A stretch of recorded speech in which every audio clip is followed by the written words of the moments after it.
오늘은 주님의 불이 임하는 인생이라는 제목으로 말씀의 은혜를 나누겠습니다. 그리고 오늘 18장 그 본문을 보면은 그 유명한 일화가 나오죠. 엘리야와 바알 선지자 450명이 영적인 대결을 펼칩니다. 이 대결은 누가 과연 참 하나님인가? 바알이 하나님인가? 아니면 우리가 믿고 부르짖는 그 여호와 하나님이 정말 참 하나님인가? 그것을 대결하는 모습이었습니다. 그래서 제물을 제단에 쌓아놓고 간절히 두 팀이 기도를 하는 거예요. 그래서 어느 팀의 기도를 하나님이 들어주셔서 이 제단에 불이 임하는가? 그런 대결을 하게 된 것입니다. 그런데 여러분 잘 알고 있듯이 누가 이기죠? 엘리야가 이깁니다. 엘리야가 하나님께 간절히 기도하니까 하늘에서 주님의 불이 임해서 그 모든 제단에 그 제물을 다 살라 주셨던 것입니다.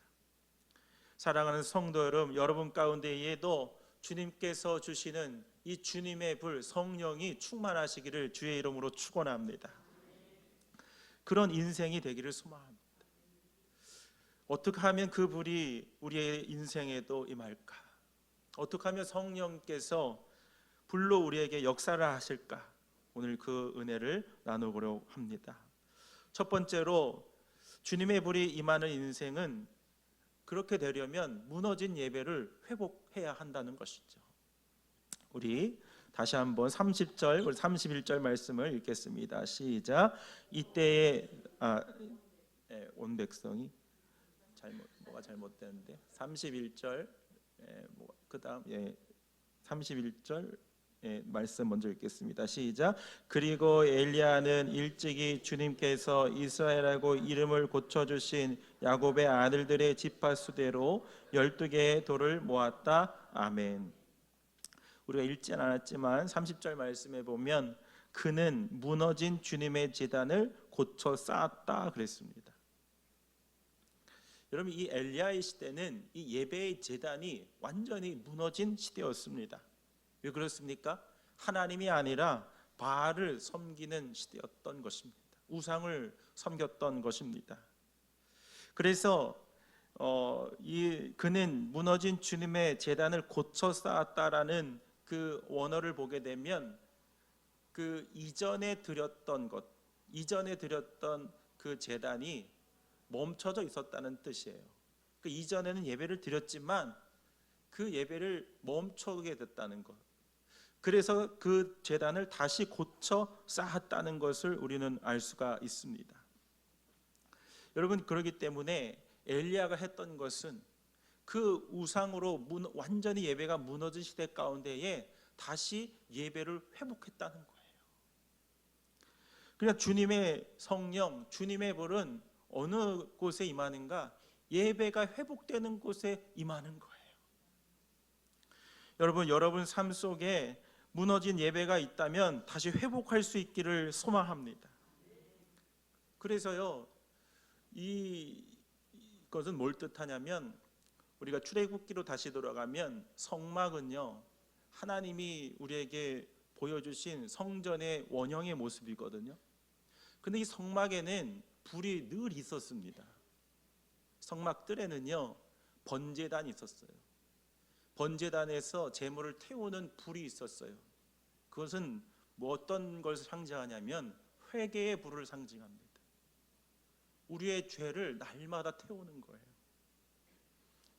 그 다음에 성소에 들어가면은 불이 있는데 뭐냐면 분향단이 있었어요. 그거는 뭐냐면 향을 피워가지고 연기로 하나님께 올리는 거거든요. 그건 뭐냐면 거기도 작은 불이 있었는데 그건 기도의 불입니다. 그리고 또 그 옆에는 촛대가 있어요. 촛대는 그 기름으로 그 성소를 밝히는 불이 있었어요. 그건 뭘 뜻하냐면 성령의 불을 뜻합니다. 그래서 성전에는 그건 반드시 불이 타오르고 있어야 돼요. 회개의 불이, 기도의 불이 성령의 불이 타야지만 그것이 온전한 주님의 성막이고 성전인 거예요. 자, 여러분들의 삶 속에는 이 성령의 불이, 기도의 불이, 회개의 불이 타오고 있으십니까? 아니면 그 불이 꺼져 있습니까? 주님의 불, 곧 성령은요, 그 마음속에 그 불이 타오르는 자들에게 임하는 거예요. 그것은 예배가 회복될 때에 가능하다는 거예요. 오늘 엘리야의 말씀, 이 말씀처럼 그는 무너진 주님의 제단을 고쳐 쌓았다. 무너진 예배의 모습이 있다면 여러분 회복하시길 바랍니다. 바울이 또 뭐라고 얘기하냐면 고린도서 3장 16절에 이렇게 말씀합니다. 다 같이 읽까요? 시작. 여러분은 하나님의 성전이며 하나님의 성령이 여러분 안에 거하신다는 것을 알지 못합니까? 아멘. 바울은요, 눈에 보이는 성막, 성전, 교회만 그것이 성전이 아니라 우리의 마음이 성전이라 그랬어요. 성령의 전이라 그랬어요. 그렇다면 그 마음 속에 주님의 불이 늘 타올라야 되는 거예요. 주님의 불이 타올라야 돼요. 그래야 우리가 주님의 일을 감당할 수 있고 주님을 구주로 고백하고 늘 사랑한다고 고백하며 살 수 있는 거예요. 여러분, 성령이 아니고선 예수를 주로 시인할 수 없다고 했어요. 성령께서 역사하지만 우리가 늘 주님을 예배할 수 있고 주님을 사랑한다 할 수 있고 기도할 수 있는 거예요. 사명 감당할 수 있는 거예요. 여러분, 그 성령의 불, 주님의 불은요, 온전히 예배가 회복된 자들에게 임한다는 것을 기억하시길 바랍니다. 여러분, A.W. 토저라는 사람은 이렇게 얘기했습니다. 예배가 무너지면 모든 것이 무너진다. 예배가 무너지면 모든 게 무너지는 거예요, 삶에. 또한 케르케고르는 이렇게 얘기했습니다. 우리가 예배를 드리는 것은 연극과 같다. 그게 무슨 뜻이냐면 그냥 쇼라는 게 아니라 이 연극이 시작이 딱 되면요, 여러분, 이 하나님은요 관중이 되신다는 거예요. 우리가 드리는 예배를 잘 보신다는 거예요. 근데 우리는 거꾸로 예배를 드리러 와서 앞에서 하는 거 우리가 구경하는 관중이 되려고 한다는 거예요. 그러면 안 된다는 거예요. 여러분, 연극이 시작되는데 주인공이, 배우가요 늦게 와요. 그 연극 그거 어떻게 될까요? 그거 망치는 겁니다. 그 배우가요 자기의 배역을 잊어버려요. 역할을 잊어버려요. 그 연극 어떻게 될까요? 망치는 거예요. 관중이 보고 이게 저 예배가 왜 그러나, 저 연극이 왜 그러나, 그렇게 마음을 먹을 거예요. 또 배우가요 자기의 대사를 잊어버려요. 할 말을 잊어버려요. 그 얼마나 식은땀이 날까요? 보는 사람도 그럴 거예요. 그래서 케르케고르는 예배는 연극이다. 오직 그 관객은, 이 예배를 보시는 분은 하나님뿐이시다. 여기에 예배에 참여하는 모든 사람들이 하나님이 보시는 그 연극 예배의 주인공들이다. 그래서 여러분, 하나님 보시기에 정말 내가 합당한 예배, 받으시는 예배를 드리고 있는가? 아니면 예배가 그 삶 속에 그 모든 모습들이 무너져 있지는 않은가? 여러분, 다시 생각해 보시길 바랍니다. 혹시 여러분 삶 가운데에 무너진 예배가 있다면 여러분, 이 엘리야와 같이 예배를 회복하시길 바랍니다. 그럴 때 주님의 성령, 주님의 불이 여러분 가운데 임하게 될 것입니다. 두 번째로 주님의 불이 임하는 인생은 메마른 마음 가운데에 예수님으로 채워야 한다는 것입니다. 우리 33절부터 35절 말씀을 다 같이 읽겠습니다. 시작. 그 다음에 나무단을 쌓아놓고 소를 각을 떠서 그 나무단 위에 올려놓고 물통 4개에 물을 가득 채워다가 재물과 나무단 위에 쏟으라고 하였다. 사람들이 그대로 하니 엘리야가 한 번 더 그렇게 하라고 하였다. 그들이 그렇게 하니 그는 또 그렇게 하라고 하였다. 그들이 3번을 그렇게 하니 물이 제단 주위로 넘쳐 흘러서 그 옆 도랑에 가득 찼다. 아멘. 이제 엘리야가 하던 일이 무엇이냐면 제단을 쌓고 제물을 쌓습니다. 그리고 그곳에 나무를 쌓아요. 그리고 또 한 게 뭐냐면 그 물을 갖다가 그 제단 위에다가 나무에다가 물을 가득 붓습니다. 얼마나 가득 붓는지 3번을 갖다가 부어라. 그랬더니 35절에 보면 물이 제단 주위로 넘쳐 흘러서 그 옆 도랑에 가득 찼다 그랬습니다. 저는 이 부분을 묵상하면서 이런 마음이 들었어요. 이것이 우리가 살아가는 사람들의, 이 세상을 살아가는 사람들의 마음이 아닐까. 그때는 이 우상의 시대였고요. 두 번째는 어떤 시대였냐면 가뭄의 시대였습니다. 영적인 가뭄의 시대였어요. 우리가 살아가는 이 세상도 영적인 가뭄이 들 때가 있다는 거예요. 여러분, 그 제단 위에 쌓았던 나무에 가뭄이 들었다 그랬어요. 그 나무가 어땠을까요? 물이 없었으니까 바짝 말랐을 거예요. 바짝 말랐을 거예요. 그런데 거기다가 불이 내리게끔 하려면은 그냥 놔둬야 되는데 거기다 물을 붓다는 거예요. 그건 이해가 안 가는 부분이잖아요. 이건 이따가도 제가 좀 말씀드리겠지만 세상과 사람의 방법을 의지한 게 아니라 오직 하늘만 바라본 거예요. 엘리야. 또 하나 어떤 의미가 있냐면 바짝 마른 나무를 저는 묵상을 좀 해봤거든요. 하나님은 어떤 사람들에게 불을 내려주시는가? 정말 이렇게 메마르고 공허하고 우울한 자들에게 주님은 오신다는 거예요. 여러분, 여기서 물은요, 우리가 성서에서 이렇게 보면 물을 어떤 의미가 있냐면 대부분 예수님을 뜻합니다. 물은요, 예수님을 뜻해요. 목마른 자들에게 영원한 생수가 되시는 분이 바로 누구세요? 예수님이세요.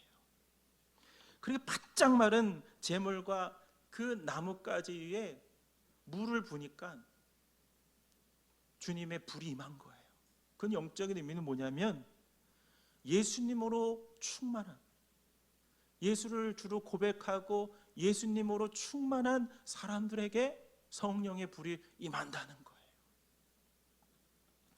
여러분, 이 메마른 나뭇가지는 뭘 뜻할까요? 이 세상을 살다가 공허해지고 허무해지고 우울해진 마음을 뜻하는 거예요. 여러분, 공이요, 이게 바람이 탱탱한 공이 있으면 어떻습니까? 딱 던지면 금방 튀어오르죠.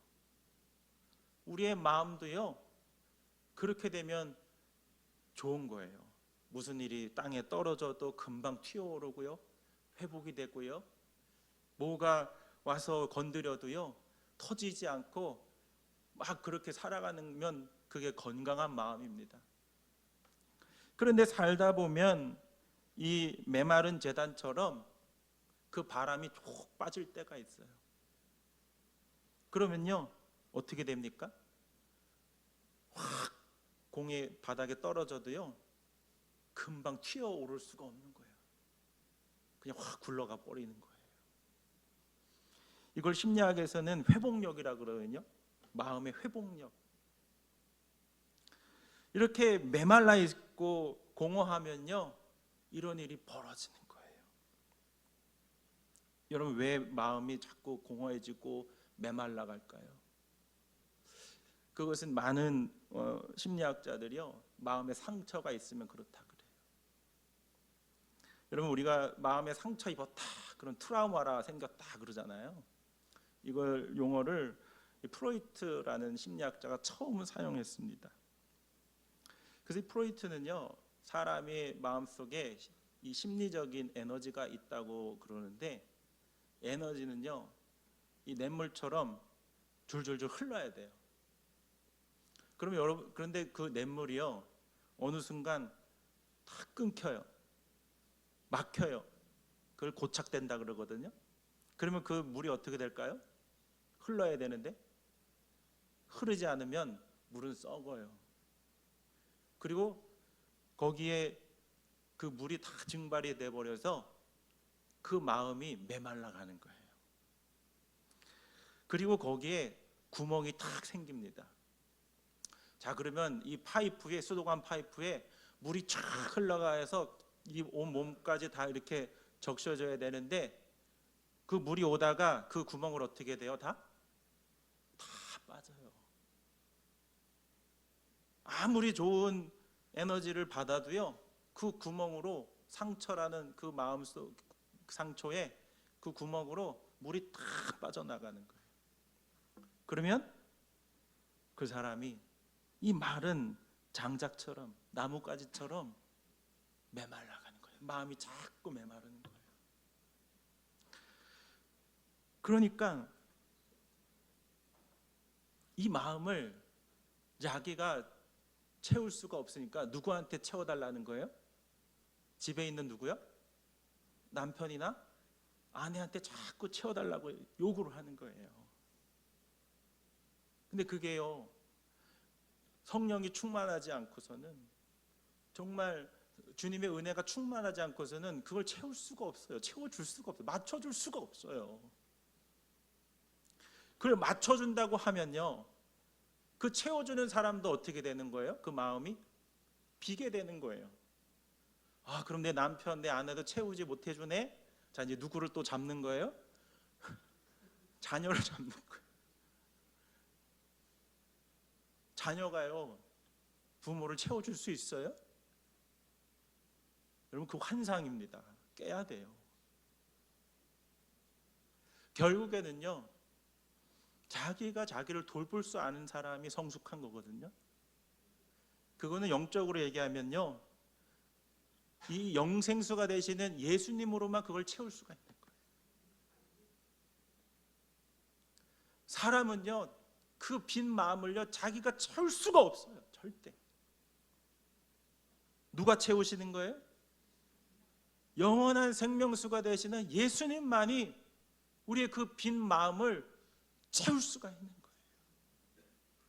고착된 마음, 막힌 마음을 확 뚫어주시는 거예요.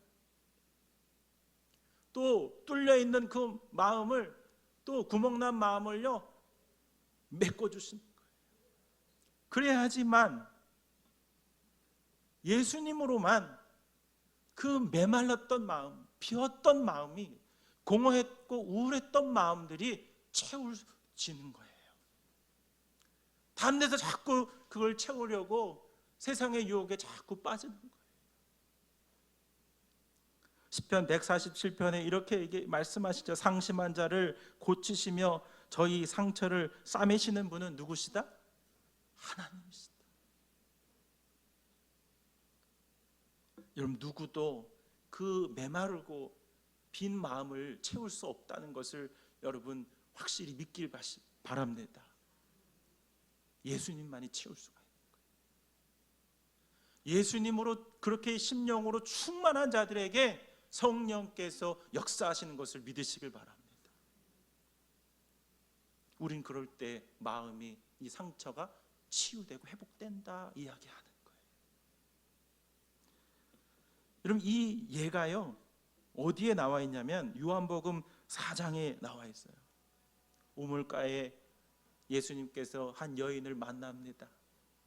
그 여인은요, 얼마나 속이 탄지요. 남편이 몇 명이었냐면 5명이었어요. 근데 5명뿐만 아니라 예수님이 뭐라고 하면 지금 너와 살고 있는 남자도 남편이 아니다 그랬어요. 그럼 총 몇 명이에요? 6명이에요. 6명 신랑 있으면 좋으시겠죠? 저는 보니까 한 명이랑 사는 것도 힘들다고. 쉬운 게 아니에요. 그러니까 얼마나 그 무게가, 마음의 공허함, 우울함이 얼마나 크다는 거예요. 남편 5명을 갈아치워도 만족이 안 되는 거예요.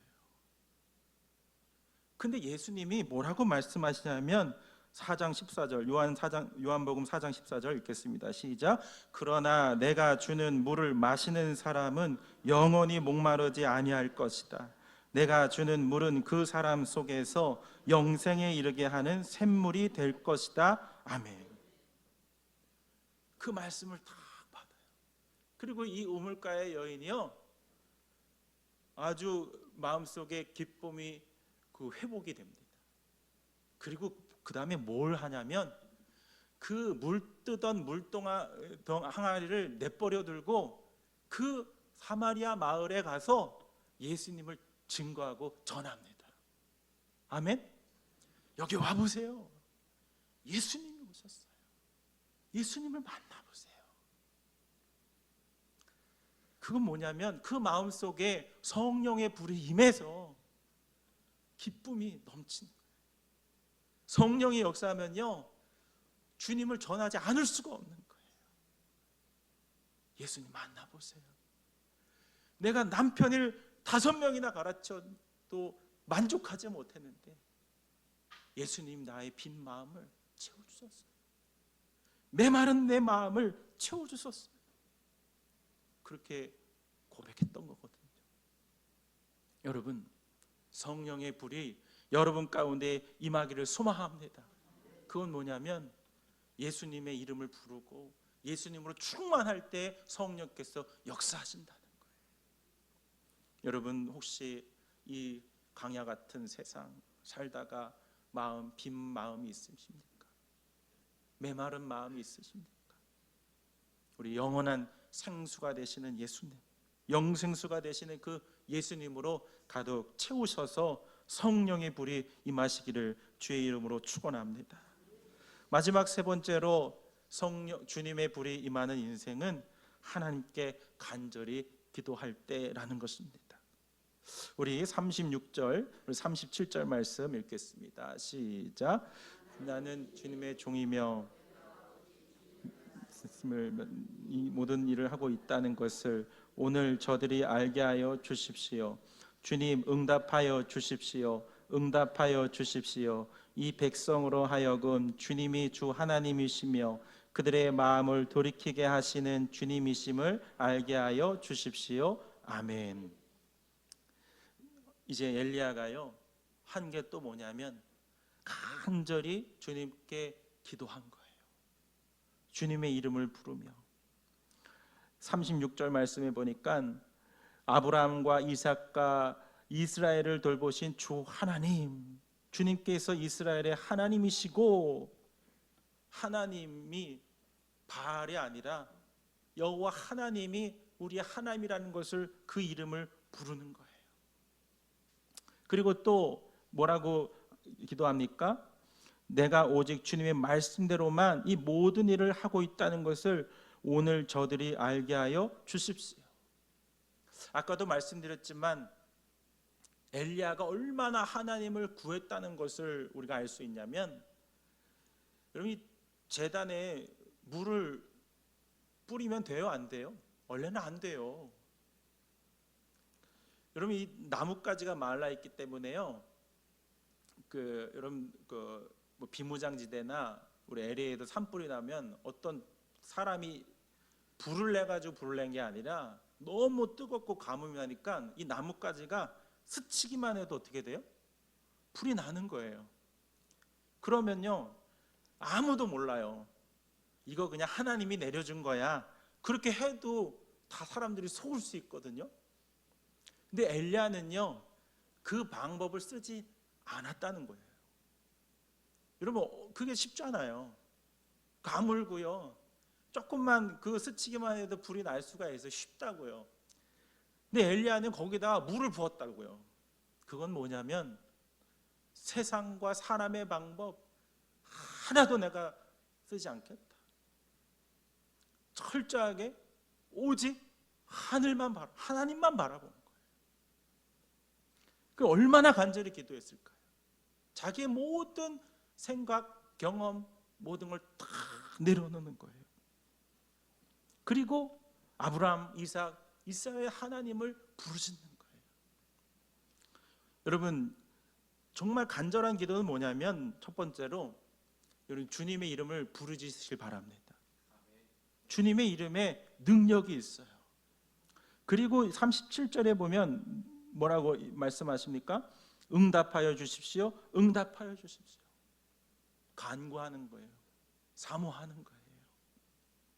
그리고 또 이 엘리야의 기도의 특성이 있습니다. 이 백성으로 하여금 주님이 주 하나님이시며 그들의 마음을 돌이키게 하시는 주님이심을 알게 하여 주십시오.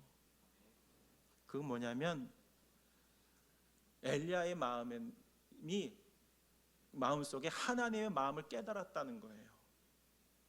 자기의 어떤 이 부를 내 가지고 자기가 유명해지고 자기가 어떻게 뭐 더 하고 이게 아니라요, 하나님의 마음을 깨달았어요. 여러분 기도할 때에 자기의 마음보다 여러분 하나님의 마음을 먼저 깨달을 수 있는 은혜가 있기를 소망합니다.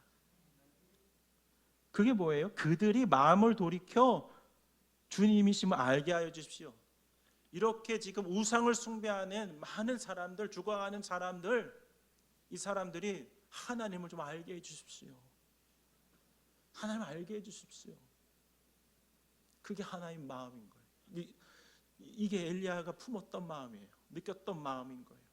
내가 저들을 막 해가지고 이겨가지고 뭐 내가 유명해진 그게 아니라 제발 저들이 하나님을 알게 좀 해주십시오.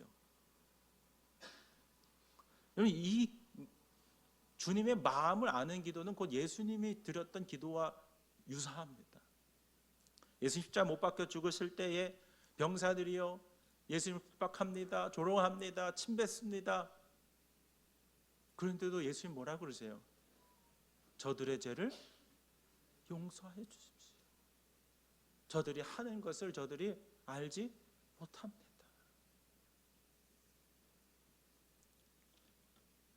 우리가 간절히 기도하는 건 그거예요. 주님의 이름을 부르고요, 간구하고요, 그거 좋아요. 그런데요, 하나의 마음을 깨닫지 못하면요, 그거는 올바른 기도가 아니라는 거예요. 그렇게 이 엘리야가 간절히 기도합니다. 주님의 이름을 부르며 주님의 마음을 깨달으며 기도하니까 결국 하나님께서는 불을 내려주시는 거예요. 우리 38절, 우리 39절 말씀 읽겠습니다. 시작. 그러자 주님의 불이 떨어져서 재물과 나무단과 돌들과 흙을 태웠고 도랑 안에 있는 물을 모두 말려버렸다. 온 백성이 이것을 보고 땅에 엎드려서 말하였다. 그가 주 하나님이시다. 그가 주 하나님이시다. 아멘. 그러니까 불이 역사하니까 그 물이 묻었던 제단, 그 나무를 순식간에 다 태워버리는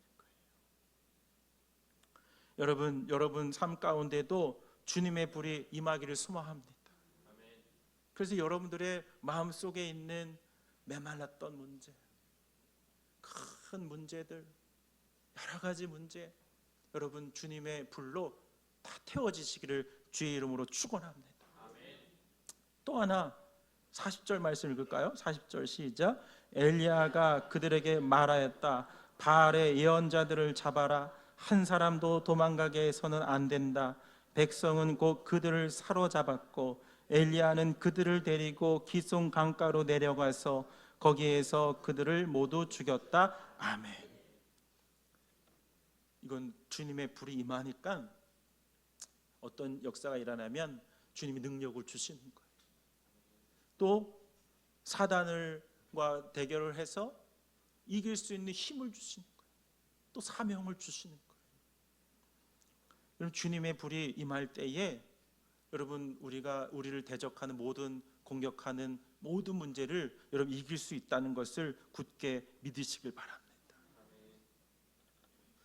제가 전도사 시절에 그 중고등부를 맡은 적이 있어요. 교육 전도사 시절에.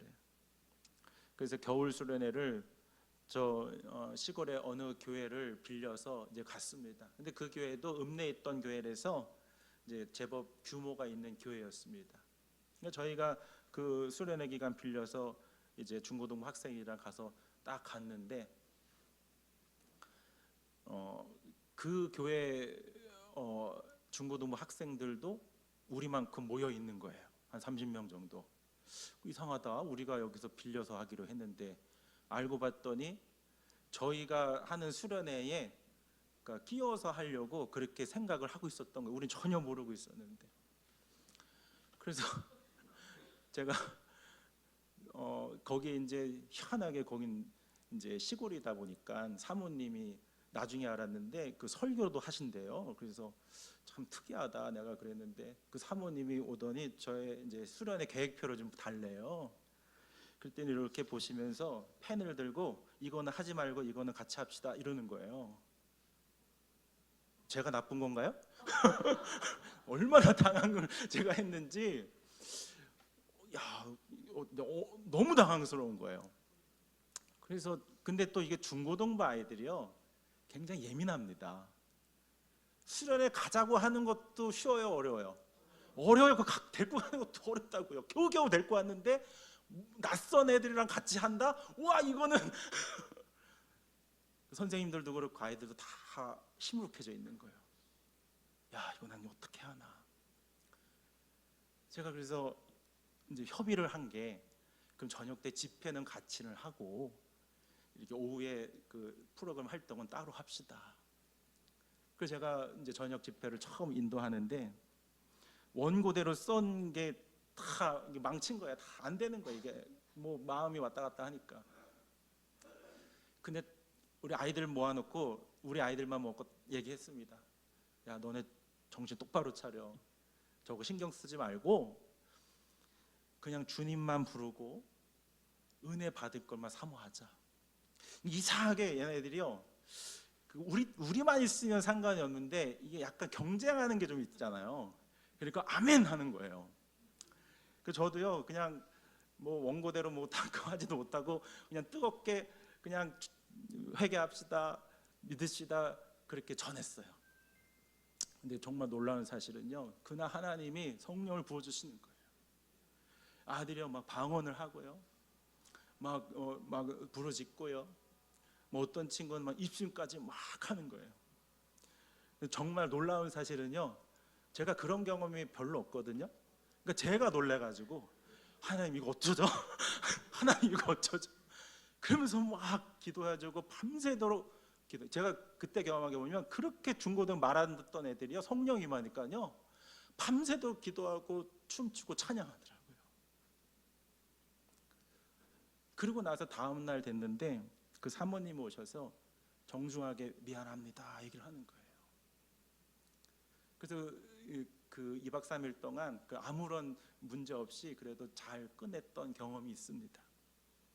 거짓말 같죠? 그때 교사가 같이 사는 사람입니다. 여러분 아무리 좋은 배라고 해도요 엔진의 불이 꺼지면요 파도가 일면 못 나가는 거예요. 여러분 마음속에 성령의 불이 여러분 켜져 있습니까? 아니면 꺼져 있습니까? 혹시 꺼져 있다면 여러분들 무너진 예배를 다시 회복하십시오. 비어 있고 메마른 마음을 예수님으로 채우십시오. 그리고 엘리야 같이 주님의 마음으로 간절히 기도하십시오. 그럴 때 다시 한번 이 험한 광야 같은 인생을 살아갈 힘과 능력을 주실 것입니다. 주님의 불이 여러분 가운데 가득 임하여서 주님이 부어주신 뜨거운 은혜와 응답의 역사가 충만하시기를 주의 이름으로 간절히 축원합니다.